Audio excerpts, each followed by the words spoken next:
عليكم ورحمة الله وبركاته أخواتي وأصحابي، هيثم الجرحي يحييكم.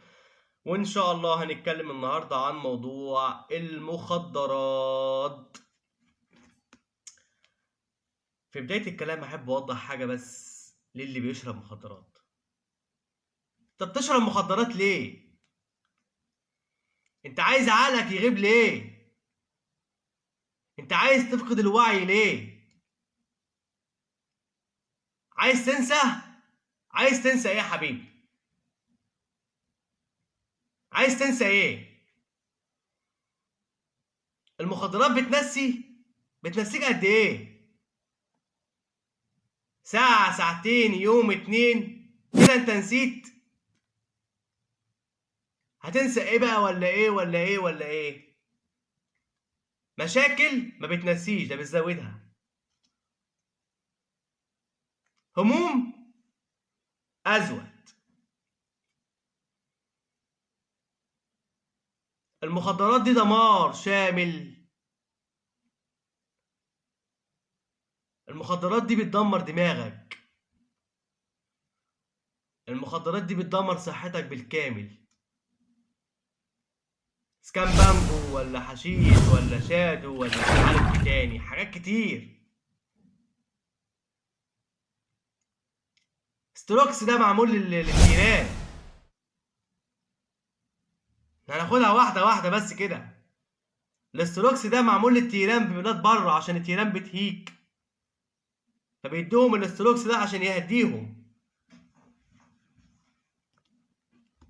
البانجو ده معمول للجمال عشان كانت بتمشي في الصحراء فترات طويلة، فكان بتشرب ده عشان تنسى او عقلها يغيب عشان ما تحسش بالمشي.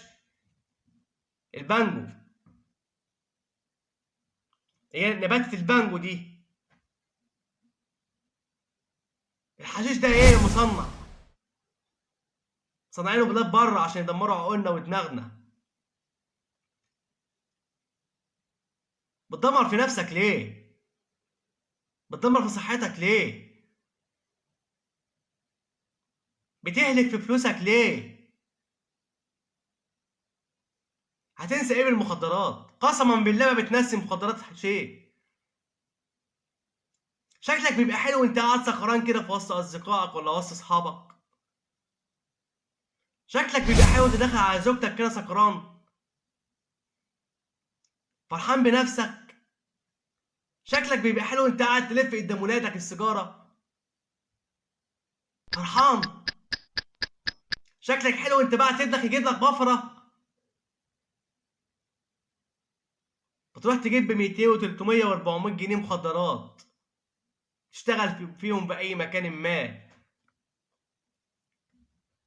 بتموت في الاخر تيجي من الشغل تجيب بيهم مخدرات وتجيب بيهم حشيش وتجيب بيهم بانجو وتجيب بيهم ستروكس وتجيب بيهم ساد ولا كادو، ده انا معرفش اسمه، وبودر.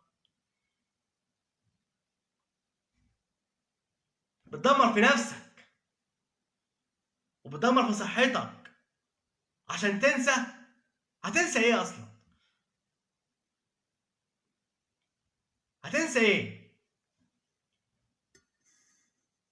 عندك ايه بقى انت عشان تنساه؟ ايه المصاريف والعيال مصاريف ايه؟ وفر الفلوس دي. انت رايح تجيب ب 200 جنيه عشان تنسى المصاريف والهموم؟ ما هي الهموم هتزيد. الهموم هتزيد يا حبيبي.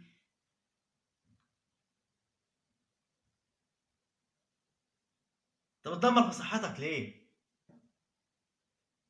بتغيب عقلك ليه؟ قاعد تلف مخدرات وتشرب. نتكلم بقى عن تجار المخدرات. نتكلم بقى عن التاجر اللي بيتاجر في السموم وبيدمر بيها الناس عشان يكسب المال. انت بتتاجر في المخدرات قسما بالله سنة واتنين وبتتسجن، بتدفعهم للمحامي. سنة 2 بتتاجر في المخدرات وفي الآخر تدفع الفلوس دي لمحامي وتبقى مرمي متر في متر. هو انت تفكر انت هتدمر الناس؟ مش هتتدمر؟ لا هتتدمر. هو انت تفكر لما تسقي الناس دي السموم ربنا مش هيعاقبك؟ ربنا هيعاقبك. هتلمهم بايه؟ بالشمال، هتدفعهم باليمين. اتقي الله يا جدع، خاف من ربنا. هتقولي انا مالي؟ ما هم اللي بيشربوا. هقول لك ما انت السبب، ما انت اللي بتجيب.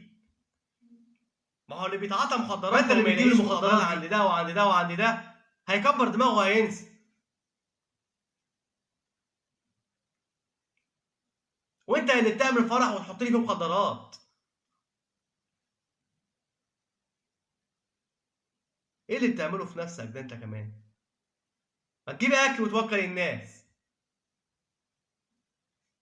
حتى تاخد فيهم ثواب بدل ما انت بتاخد سيئات على الكلام ده. نرجع للتاجر بقى اللي عايش حياته دي تجارة من كل مكان، ويجيب من ده ويجيب ده ويتاجر في ده ويتاجر في ده في سموم، ويبيع يكسب فلوس، فلوس حلوة كمان. والله يا اخرتك وحشة، والله يا اخرتك سجن. اي واحد بيتاجر في المخدرات اخرته وحشة، اخرتك سم.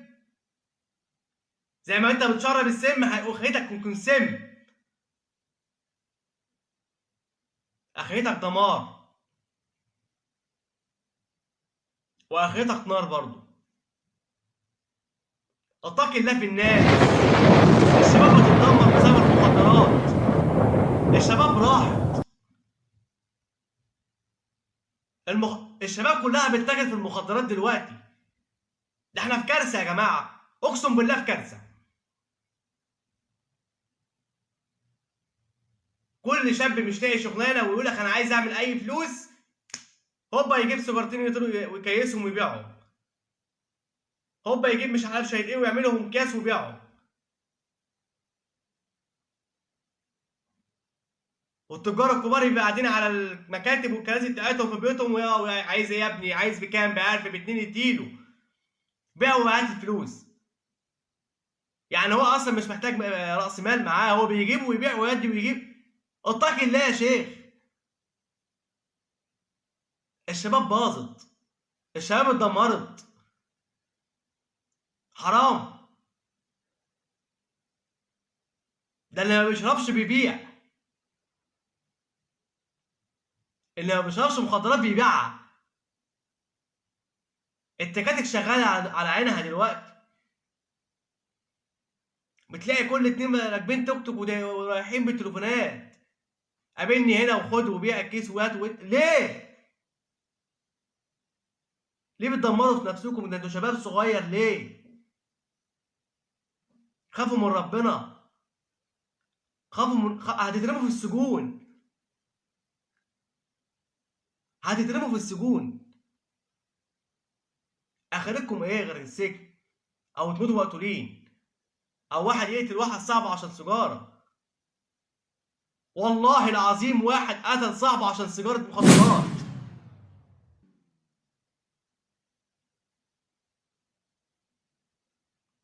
ليه؟ ليه الدمار ده؟ حرام. اتقوا الله في نفسكم. البلد بتمر بظروف وحشه بسبب كده، بسبب ان الشباب باظت، بسبب ان الشباب عقولها راحت.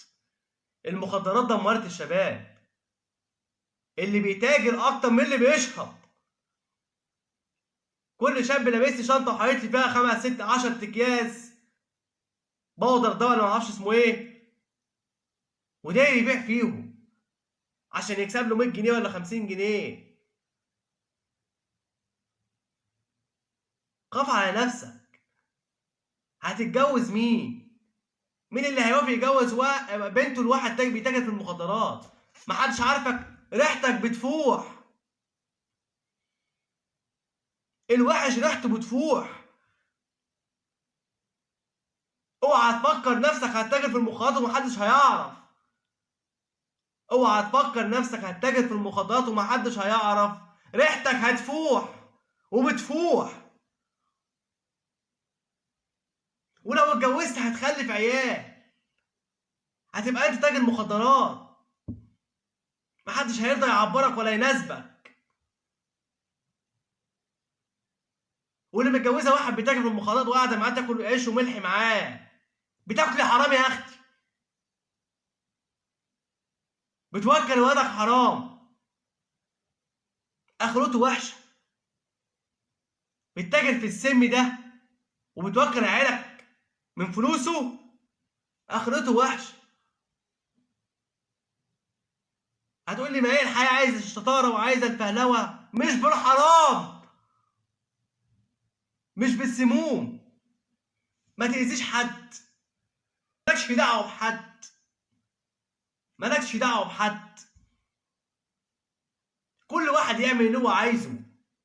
خاف على صحتك، خاف على نفسك، خاف على الناس دي يا جدع، خاف على الشباب.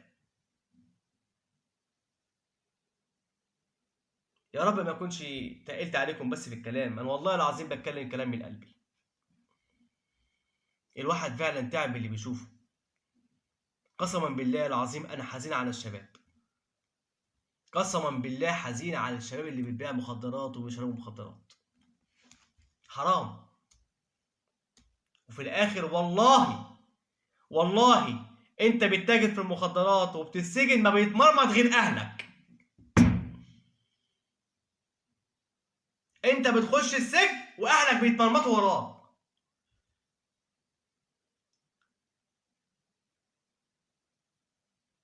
حرام.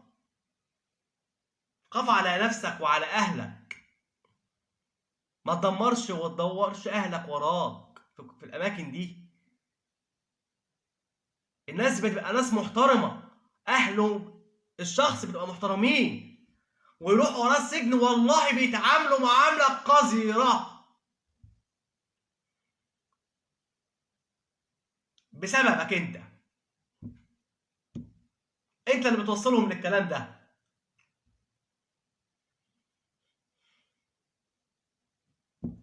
يا ريت ما تنساش تصلوا على النبي في الكومنتات. وانا اسف اني اتنرفزت، عشان بجد انا يعني الواحد من جواه فعلا زعلان.